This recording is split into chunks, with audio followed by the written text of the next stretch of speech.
There's just one place to enjoy your Acura Summer of Performance event, Acura of Pembroke Pines. So hit the road in the new RDX, $419 a month. Acura of Pembroke Pines, the #1 volume Acura dealer. All right. How you doing, baby? You doing good? Doing great, how are you? Excellent. And folks, make sure you tell me that is the mix fine, because I know there's been a little bit with the high and lows and all of that. So make sure everything is kosher on the Manny side there. Don't forget you can follow him on Twitter at Manny_Navarro. All right, Manny.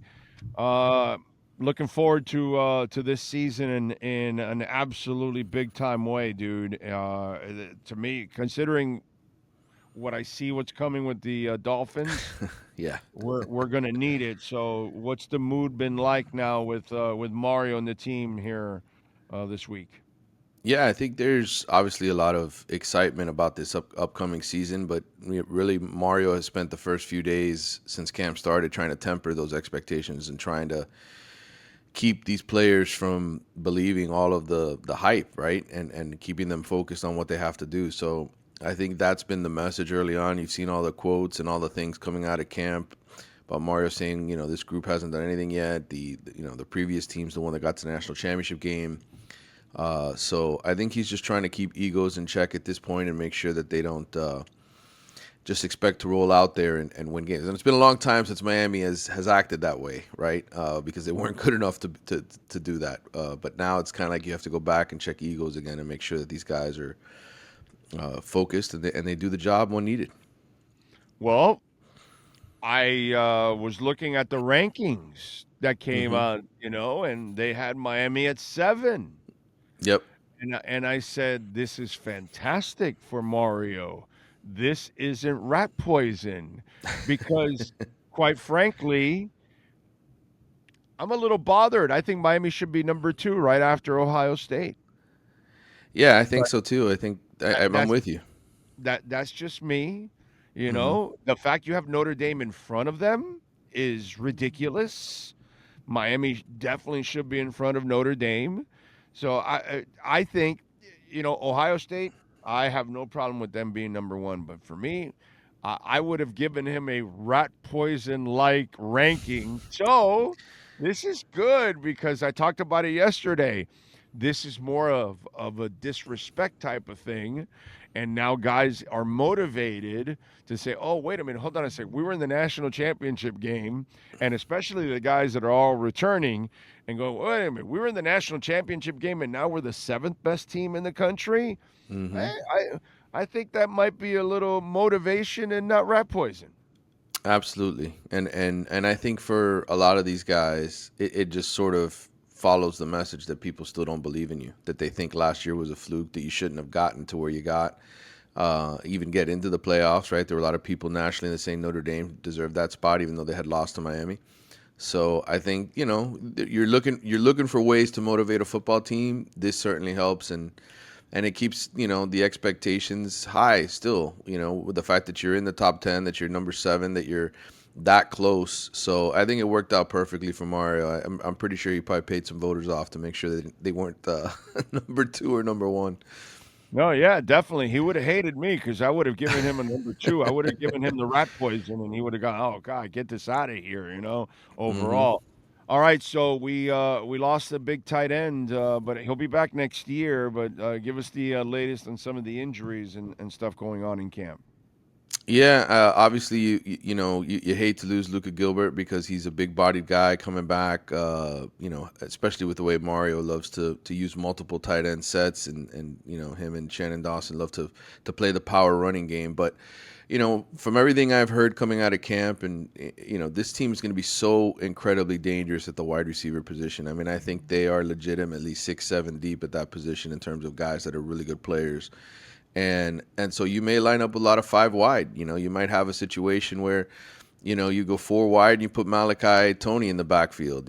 So I think there's going to be a lot of interesting formation. I think the Shannon Dawson offense is going to sort of change a little bit, and be more Darien Mensa friendly in the sense that, I think that's the one thing Shannon Dawson does really well. He's had 3 different quarterbacks, obviously, in 3 years, and I think he's adapted the offense really well to each of those guys' strengths, and so I could see a scenario where you don't see a whole lot of the tight ends. And I think, one good thing to come out of, it's not all doom and gloom with the tight ends because you lost you're probably your best blocker. Elijah Lofton looks a lot healthier. And you remember he made some big catches in the playoffs before he got hurt. And, he's kind of been up and down in his career with real high expectations for him going into last year and didn't necessarily deliver. But he's 20 pounds lighter. And I think he feels healthier. And Miami's going to figure out a way to use him in that H-back type role. So I think, look, they've got players. Gavin Mueller, the freshman who's come in, has looked really good. Izzy Briggs has looked good. So while it feels a little gloomy because of what happened there with Gilbert, it's not the end of the world. Dude, speaking of Shannon Dawson, his boy Carson Beck. Oh, yeah. I got to tell you something. I stayed watching that thing till halftime, and I wanted to go check my mental state going, what am I doing watching a Hall of Fame game and watching the whole half? But it was actually an entertaining half. It went back and forth and all that. Mm-hmm. And it was just fun to watch Carson Beck actually kick ass, dude. He looked good yesterday. And so did Haynes King, by the way. Haynes King Yeah. absolutely kicked ass yesterday. But much love to Carson Beck, man. Nice start for him. Yeah, and it's good for Miami, right? You think about the way Mario's changing this program, and obviously you have Cam Ward, go number 1 overall. Now you have another quarterback. Think about, the conversations we had a few years ago before Cam Ward walked in the door. When is Miami going to start putting quarterbacks in the NFL that actually do something? And seems like, you're building that momentum. I've heard a lot of great things on Darien Mensa coming out of camp and how this is a guy that could potentially, develop into a Russell Wilson type talent and first round pick. And so I don't know. I think, Mario's sort of killed a couple problems that he walked into when he first got to Miami. All right, so do we have any early surprises, developments with some of the players out there? Or what's going on? Yeah, I think it's, the one thing everybody keeps asking me about is the offensive line. Like, how is that looking? And, we talked a lot about Jackson Cantwell and how good he's going to be once, he kind of gets going and maybe another potential CC Maui Noah type player. I was up in Nashville this week, so I talked to a lot of Miami's personnel people who were there. And, the number one thing they told me is, look, this guy's a left tackle. He's the kind of guy who can play in space, stop edge rushers. He's a little lighter in the butt than CC is. CC's playing right guard now for the Giants. But I think what you're seeing early in camp is Miami's still moving guys around. Alex Mirabal's really trying to find the best 5. And Cantwell's played, some guard in camp. And I don't know if that's because they want him to face some bigger dudes and get used to facing bigger dudes, but that's what I suspect. That's what I'm reading into this situation, because I think in the end, him, Okunlola, McCoy, Ryan Rodriguez, Max Buchanan, that's going to be the starting 5. Where they all line up, which side they play the best, we'll find out. But I think it's highly encouraging that Cantwell is getting some run against, I think, Miami's best defensive players. The Ahmad Motons of the world and Justin Scott. I think those are their best D linemen. Those guys are elite type talent. So I think that's what we're seeing here early on. And I think the other group that's really broken out and played excellent from what I've heard is the secondary. OJ Frederic has come back and looks like a first round pick out there. That's what somebody told me earlier this morning. So I think between some of the developments on the offensive line, guys starting to look a little better on the defensive front, Ahmad Moton looking elite at the D tackle position, and the guys in the secondary, I think those are the guys that are standing out early. All right, good stuff. Good stuff there. Remember, follow him on Twitter at Manny_Navarro. What's this rumor I hear about a Big O Show patch on the jersey? Is that Well, true? yeah, I don't know. What's funny is I talked to some people at Miami about what's going to happen with that, right? Because you saw Ohio State and Notre Dame sign those huge multi-million-dollar deals with like Chase Bank and all these companies, and I was like, all right, so what's going on with your patch? And Miami is basically taking its time, from what I've been told. They want to get a big brand name. They want to have a real partner that they feel Yeah, I ain't got no establishes the money for brand. that. Yeah, I Yeah, ain't got and no money for that. No, you I got ain't no got. cheese for that, brother. You don't. So I got no cheese. Period. Not for that. Not for anything. But go ahead. Yeah. Yeah. Yeah. so yeah, I think they're being patient with it, because people have asked me, "Hey, man, who's gonna be on the jersey?" And in all honesty, I mean, I don't know which company they're talking to right now, but I know that their aim is to land a big brand. They don't want to just put Joe's Pizza on the jersey, and so Nothing it's gonna take against a little while. Joe. Joe, you're all right with pizza, bro. You're good. You're good. So yeah, that's that. Okay. All right. What's the latest on the athletic director search? Because every time you hear Joe Echeverria, it just you've told us this for a while. It's not really a big search, because that whole AD role really has changed. Because every time you hear Joe, it's like he already has a vision of where the damn Hmm. football program is going and what they're going to do. So it's not like the AD is going to be a driving force in that sense. But go ahead. Correct. Well, people still keep asking, right? Because we're getting close to the start of the season, the school year, all that kind of stuff. They're like, "Hey, man, where are things going?" I know that they're past the first round of interviews. They've basically, I think, narrowed it down to four folks that they really like. CAA is the one that's handling the search for them. So, it's going to be somebody that comes from the professional ranks, and somebody that ultimately is a great fundraiser. So, I don't have any names for you. Oh, I just was told that. Yeah, I know, but I only got to ask one thing. You know what I'm going to ask? Go ahead. Is your mark in that list of I four? I don't believe he's in that four anymore. No, All I do not believe. right. Yeah. I don't care who else is there, but as long as it ain't your mark, we're good. Yeah. So Good. look, it's gonna be a Or or fundraiser. or Trump, because he can't even fix a fucking pool. So yeah, no, no, definitely. Okay, Yeah. so yeah, those two guys. Yeah, go ahead. I I think we're safe from those two names. Ultimately here they're it's all about fit. The head coaches, basketball and football, got to be guys that these people are able to work with. And again, it's all a revenue producing job. It's not gonna be the old way we used to think of the athletic director. So that's it. As long as it's not your mark, all kidding aside, that's all that matters, dude. Really, I don't know who else they've got, but I'm glad I'm glad they felt the rumblings.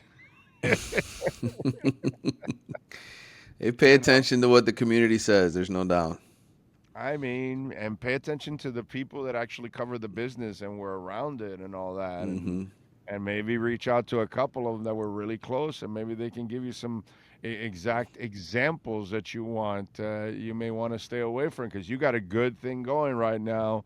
Make sure you don't get anybody that rocks the boat, right? At this point, because we are watching the Canes do the things that we always wanted them to do, and Hmm. they are now, really enjoying the fruits of all that commitment now, and they're Yeah. on the brink, dude. They're on the brink. If they can win it, ooh, be Yeah. nice. I think you're right, and it's not a 1 year thing. Mario has continued. I mean, this next recruiting class that's coming in is ridiculous. The amount of money being spent on this roster, upwards of $40 million. So it's a big time investment that this university's made to become a national championship contender, to become a force in college football. One guy is saying that the Canes should go old school with a patch that shouts out to the Two Live crew. Well, if Uncle Luke has bread like that, then maybe they can make it happen. Listen. I think the Notre Dame Wait deal a was minute, but something like, what about the seventh floor crew? yeah, exactly. Get some of the former players to dish out some cash. Uh, what is it? 17, $18 million Notre Dame's deal is per year, something like that. They're making a boat, and them in Ohio State, both of them. I mean, so it takes some cheese to get a patch on a Miami jersey. Yeah, no, I'm with you there. All right, so how tell me about the Protect College Sports Act. How is that whole deal going to affect the U? Yeah, I had a long conversation with somebody last week about this because, people look at what's going on in college football, the constant change, right? It feels like we always have a new bill, a new law, something else that could potentially affect people. And I think from Miami's perspective, college football, they like the fact that they're trying to set some boundaries in terms of spending.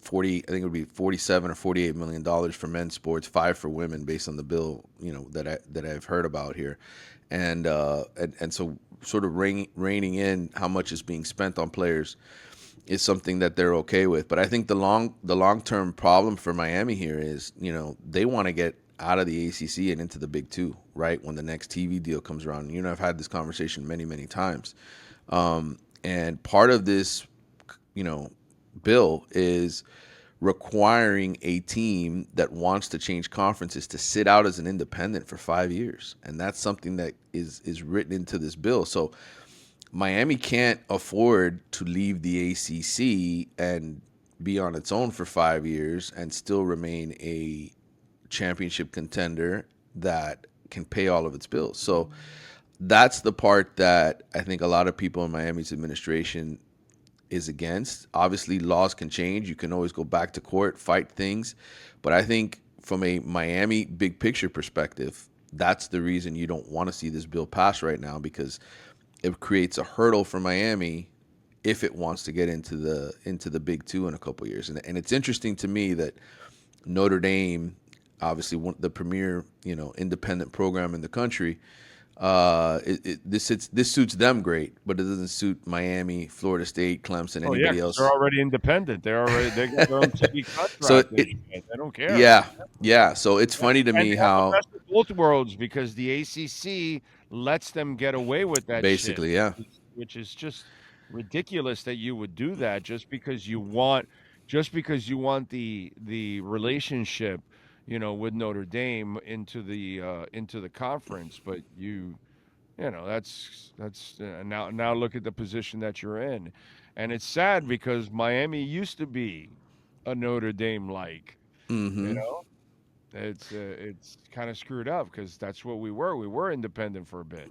Well, and think about how important the $20 million Miami earned itself through its playoff run last year is, right? To helping build that roster. Yes, they have people who are footing the bill on a lot of this, but unless you're delivering results, you're not going to continue to see that flow of money come in, right? So I think that's something that, if you read the fine print of that bill, that bothers a lot of people at Miami, because they know, look, the sport is continuing to change. At some point, the cream of the crop is going to move into a super league, and if you write into law that you can't leave the conference, you can't join another conference for 5 years, you got to go independent. That's going to hamper a lot of movement in college football, and so I think it's Well, very, very interesting. this won't end up flying Hmm. because it's illegal to control the fate of someone, and that's like here in Florida. We're a right to work state. Hmm. And so people can't have like contracts that tell you, oh, you have a no compete. You'll lose every time in court Hmm. when it comes to that because it's a right to work state. And I think it's going to end up working in their favor in that case because you can't tell somebody that they're restricted of going to better themselves. And if they're Right. going from one conference to another to better themselves, to better their program, to better their school, better their revenue, that's communist, bro. No, I listen. There's a lot of reasons that to believe everything you just said, but I can tell you that the concern from the people I spoke with at Miami was real. That the Sure. SEC and Big Ten were on board with this. I don't think the Big Ten can expand past 19 teams, so they're at 18 right now. Guess who's positioning themselves to be that 19th team? Notre Dame. So, so Miami would still have three spots in the SEC that they could potentially move into, but again, this is the deal, brother. This is the kind of stuff that goes on behind the scenes, the conversations behind the scenes that the The people, whole world is about elitism, bro. yeah, The it whole really world is is. about elitism. That's all it is. Everything and everywhere you go, it does not matter. They're trying to create an avenue for the elite, separating from everybody else, and that's in everything that we do. You Yep. know, it's just kind of the way it goes. But yeah, that's screwed up. But I would hope that if you take it to court, I think you'll have the arguments to win when it's all said and done. All Yep. right. Take it from a guy that took debate in 10th grade. I will. I'm just telling you. I know Miami's people are a little worried about it. And these are people with law degrees and Right. do Yeah. do all this stuff all the time. So Yeah. Yeah. No, I'm with you there. All right. What do you got going on in the athletics so folks can check you out?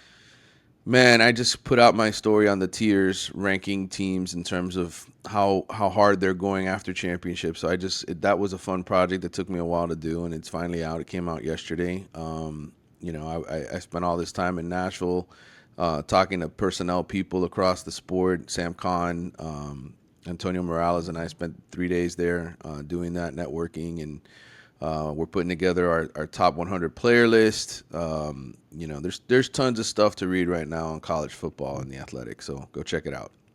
All right. You got it, my brother. We will catch up next week, my friend. You have a fantastic weekend.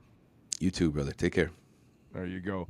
The one and only Manny Navarro. And don't forget, reach out to our friends at Acura of Pembroke Pines for the Summer of Performance sales event going on. The Integra right now, $239 a month, 2.9% financing. Make sure you see Larry Schlossberg out there, man. He is good people. The ADX, $289 a month, 3.9% financing. The RDX, $419 a month. And the MDX, $489 a month. By the way, the lot is always overflowing. Great selection because, you could probably go to some other dealerships and they won't have a great selection. And then, I'm looking for an RDX. Well, yeah, here, we got 4 of them. Nah, that's not how it goes then. Craig Zinn's Acura Pembroke Pines. By the way, they've also got a large selection of certified pre-owned vehicles, too. So get on down there, go see Larry Schlossberg, and they'll take care of you. If you own or lease an Acura, the service center is outstanding. Mike Chan, Jordan Ferber, got a cafeteria. They got the little pastelitos, a little sandwich, ice cream, soft drink. They got complimentary water, by the way. Over on the left side, there's a small little refrigerator on the bottom left side. It's got complimentary water. You got tables and chairs. You can relax. Take your laptop if you want to work. TVs. You can watch some TV while you're getting your tires aligned, oil changed, all of that, man. Go check it out. Really comfortable dealership, and they just do it the right way there at Craig Zinn's Acura of Pembroke Pines. There's just one place to enjoy your Acura Summer of Performance event, Acura of Pembroke Pines. So hit the road in the new ADX, $289 a month. Acura of Pembroke Pines, the #1 volume Acura dealer.